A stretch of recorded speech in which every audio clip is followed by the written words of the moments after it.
तो आपके एग्ज़ाम शुरू होने वाले होंगे, है ना। कईयों के 10 दिन बच रहे होंगे, कईयों के 15-20 दिन बच रहे होंगे एग्ज़ाम शुरू होने में, है ना।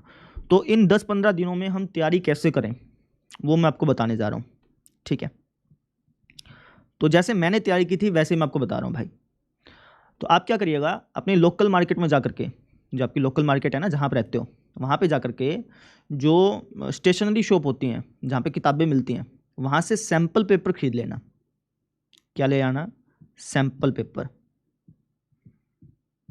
ठीक है। सैम्पल पेपर बोल देते हैं, कई इसको मॉडल टेस्ट पेपर बोल देते हैं, कई गैस पेपर बोल देते हैं। एक बुकलेट सी आती है ना, बुकलेट सी आती है जिसके अंदर 50-60 पेज होते हैं, पतली पतली सी बुकलेट आती है यार, है ना। अलग अलग कंपनी की आती है, कई विद्या की आती हैं, ठीक है।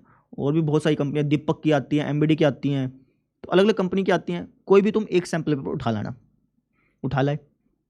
तुम्हारे पास दिन कितने बचे हैं? मान के चलते हैं कि एवरेज के तौर पे तुम्हारे पास 15 दिन बचे हैं। 15 दिन के बाद मान लो कि तुम्हारे एग्जाम स्टार्ट है, ठीक है। एवरेज के तौर पे, कईयों के पास बहुत ज़्यादा दिन है, लेकिन हम एवरेज के तौर पे मान रहे हैं कि तुम्हारे पास 15 दिन है। तो तुम क्या करना, जो तुम पढ़ रहे हो ना रोज, वो तो पढ़ते रहना, उसमें कोई दिक्कत नहीं है।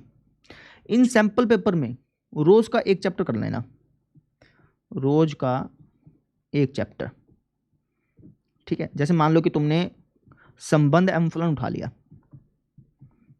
ठीक है। अब संबंध एवं फलन अगर तुम उठाओगे ना और तुम उसको देखना चालू करोगे तो तुम्हें टेंशन हो जाएगी, तुम्हें लगा कि यार ये चीज़ तो मैं भूल गया, ये चीज़ तो मैं भूल गया, ऐसा लगेगा तुम्हें, क्योंकि बहुत बहुत टाइम पहले पढ़ा था तुमने। तो तुम क्या करना कि कोई भी एक चैप्टर उठा लिया, ठीक है। रोज का एक चैप्टर उठाना है। मान लो कि पहला चैप्टर उठा लिया तुमने आज या कल, जब भी तुम स्टार्ट करो, तो पहला चैप्टर उठा लिया। उस चैप्टर में तुम स्टार्टिंग से मत लग जाना, ठीक है। पहले उसकी आराम से थ्योरी पढ़ना, थोड़ी थोड़ी टेंशन होगी स्टार्टिंग में, वो हो सबको होती है।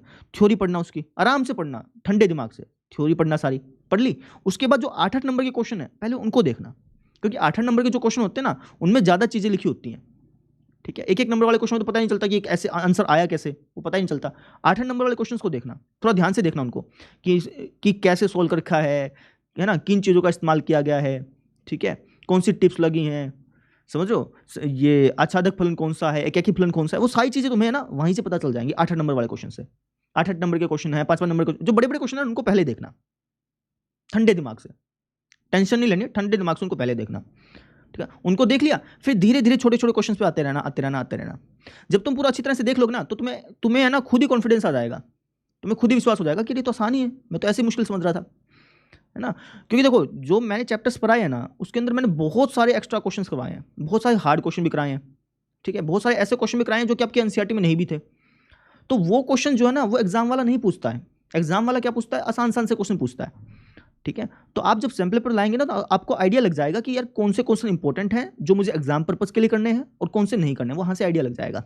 जैसे मैंने संबंध एवं फलन पूरा कराया है ना, लेकिन एग्जाम में कई बोर्ड्स में क्या हो रहा है कि सिर्फ 2 एक्सरसाइज आ रही हैं, ठीक है। तो आपको पूरा पढ़ने की जरूरत क्या है, अभी तो तुम एग्जाम रिलेटेड पढ़ रहे हो ना, तो 2 एक्सरसाइज पढ़ो बस, समझ रहे हो। 2 एक्सरसाइज कहाँ से, बुक से नहीं, 2 एक्सरसाइज इस सैम्पल पेपर से, सैम्पल पेपर से, समझ रहे हो मेरी बात को। सैम्पल पेपर करना है तुमको, ठीक है। और सैम्पल पेपर का मतलब ये नहीं है कि कभी तुम बाजार जाके तुम वो ले आए, आंसर्स ले आए सारा का सारा, नहीं, आंसर्स की बात नहीं कर रहा हूँ। सैम्पल पेपर अलग चीज़ होती है यार, तुम्हें पता होगा, तुम 12वीं के बच्चे हो तो इतना तो मालूम होगा तुमको, ठीक है। तो सैम्पल पेपर जैसे विद्या का सैम्पल पेपर आता है, अलग अलग कंपनी का आता है, वैसे वही सैम्पल पेपर की बात कर रहा हूँ, मॉडल टेस्ट पेपर जिसको बोलते हैं। तो तुम्हें क्या करना है, रोज का एक चैप्टर उठा करके करना है, ठीक है। अब एवरेज के तौर पे मान लो कि तुम्हारे पास 15 दिन बचे हैं एवरेज के तौर पे, ठीक है। तो तुम रोज का एक एक चैप्टर अगर उठा उठा के करोगे तो 15 दिन के बाद अगर तुम्हारे पास 15 दिन के बाद अगर तुम्हारे एग्जाम स्टार्ट होने वाले होंगे, है ना, मान लो 13 दिन के बाद, 15 दिन के बाद जब तुम्हारे एग्जाम स्टार्ट होने वाले होंगे, तो तब तक तुम पूरे मैथमेटिक्स को एक बार रिवाइज कर चुके होगे, ठीक है। अब 15 दिन के बाद तुम्हारे एग्जाम स्टार्ट हो गए, है ना, एग्जाम स्टार्ट हो गए। अब एग्जाम से पहले भी तुम्हें 2-3 दिन की छुट्टी मिलेगी। उन 2-3 दिन की छुट्टियों में, उन 2-3 दिन की छुट्टियों में एक सैम्पल पेपर और उठा लाना, ठीक है। रेपुटेटेड सैम्पल पेपर लेके आना भाई, और खुद के बोर्ड का लेके आना। अलग अलग बोर्ड में इंपॉर्टेंट क्वेश्चंस अलग अलग होते हैं। कई बार बच्चे पूछते हैं कि सर इंपॉर्टेंट क्वेश्चन बता दो, तो भाई मैं कैसे बता सकता हूं, तुम्हारा जो बोर्ड है वो तुम्हारा बोर्ड के अलग इंपॉर्टेंट क्वेश्चन पेपर हो, अगर अलग इंपॉर्टेंट क्वेश्चन होंगे, किसी दूसरे बोर्ड के अलग इंपॉर्टेंट क्वेश्चन होंगे, समझ लो। जैसे मैं हरियाणा से हूं तो हरियाणा बोर्ड में अलग इंपॉर्टेंट क्वेश्चन चलते हैं, बिहार बोर्ड में अलग ही चलते हैं। बिहार बोर्ड में तो 50-50 एमसीक्यू आते हैं, जबकि यूपी बोर्ड में सिर्फ 5 एमसीक्यू आते हैं। तो कैसे कोई टीचर बता सकता है कि भाई कौन सा इंपॉर्टेंट है कौन सा नहीं है ना। तो जो तुम्हारा बोर्ड है उस बोर्ड के अगर तुम सैंपल पेपर लाओगे ना तभी तुम्हें मालूम चलेगा कि कौन सा इंपॉर्टेंट है कौन सा इंपॉर्टेंट नहीं है, समझ में आ गई? ऑनलाइन टीचर्स से या फिर ऑनलाइन देख करके तुम ये नहीं पता कर सकते कि यार ये मेरे बोर्ड के लिए इंपॉर्टेंट है, ये इसके लिए इंपॉर्टेंट, ऐसा नहीं पता चलेगा। सैंपल पर लाओ, वहां से तुम्हें पता चलेगा, और खुद के बोर्ड का लाना। ठीक है, कभी तुम सोचो कि जैसे ऑनलाइन तुमने कहीं पे देख लिया कि इंपॉर्टेंट क्वेश्चंस की लिस्ट, तो वो इंपॉर्टेंट क्वेश्चन की लिस्ट जो है वो तो पता नहीं किस बोर्ड के लिए होगी, तुम्हारा जो बोर्ड है ना उसके लिए इंपॉर्टेंट क्वेश्चंस तुम्हें देखने हैं, तो वो पता चलेंगे तुम्हें सैंपल पेपर से।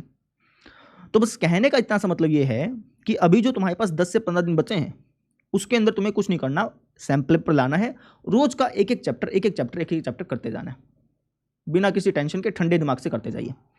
ठीक है, ऐसे करते करते आपके 13 चैप्टर हो जाएंगे और उसके बाद आप एग्जाम में बैठ करके आराम से क्वेश्चन कराइएगा।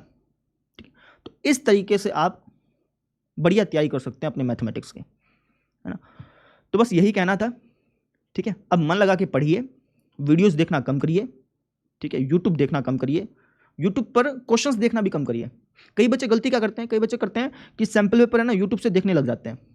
ठीक है, मैं कहूँगा कि मत देखिए, खुद करके देखिए भाई। जब आप खुद क्वेश्चंस को पढ़ेंगे ना, 8 नंबर के क्वेश्चंस को देखेंगे, थोड़ा थोड़ा पढ़ेंगे क्वेश्चंस को, तो अपने आप सारी चीज़ समझ में आएंगे। आंसर देख लो, बुक में से देख लो आंसर, कोई दिक्कत नहीं है। जब तुम खुद देखोगे, खुद पढ़ोगे ना, खुद दिमाग पे जोर ढालोगे, तब तुम्हें समझ में आएगा। यूट्यूब पे जब तुम वीडियो देखते हो तो तुम अपने दिमाग पे जोर नहीं ढालते उस समय, वो तो बस वीडियो चल रही है, तुम भी देख लो मूवी की तरह। तो इसलिए सैंपल पेपर को खुद एक बार देखो, पढ़ो, फिर क्वेश्चंस निकालो। समझ में आई मेरी बात? ये मैं तुमसे कहना चाहता था। क्लियर? हालांकि हम भी कोशिश करेंगे कि सैंपल पेपर आपको कराएं, लेकिन उससे आपको कोई बेनिफिट नहीं होने वाला है ना। वो हमारे व्यूज़ बढ़ाएगा बेसिकली, देखा जाए तो। लेकिन हम करेंगे, कोशिश करेंगे कि हम भी सैंपल पेपर लाएं, इंपॉर्टेंट क्वेश्चंस लाएं, लेकिन वो हमारे व्यूज़ के लिए होंगी भाई। जो मेन चीज़ थी वो मैंने आपको बता दी यहाँ पे, है ना, ये सारी चीज़ बता दी। वापस बता देता हूँ, सैंपल पेपर ले आओ, रोज़ का एक चैप्टर लगाओ। ठीक है, टेंशन नहीं लेना है, ठंडे दिमाग से रोज़ का एक चैप्टर लगाओ। पहले बड़े बड़े क्वेश्चंस को एक बार देख लो, थ्योरी पार्ट्स को देख लो, फिर तुम क्वेश्चंस आराम आराम से लगाओ। टेंशन बिल्कुल नहीं लेनी है ना। बस जब ये हो जाए तुम्हारा, एक सैंपल पेपर तुमने लगा लिया, ठीक है, 15 दिन में तुमने लगा लिया एक सैंपल पेपर, जब तुम्हारा एग्जाम आए, एग्जाम से पहले 2-3 दिन की छुट्टी होगी, तो उस दौरान एक सैंपल पेपर ले आना और उसको निपटा देना। ठीक है ना, मॉडल टेस्ट पेपर कर लेना। तो इन दिनों में ऐसे ही पढ़ा जाता है। ठीक है, एनसीईआरटी को करने की वापस जरूरत नहीं है आपको। हाँ, जो तुम्हारा अभी चल रहा है सिलेबस वो करते जाओ। ठीक है, बस यही कह रहा था मैं, है ना। तो बस मन लगा के पढ़ते रहिए। ऑल द बेस्ट आपके एग्जाम्स के लिए, और बस यही था। Thank you.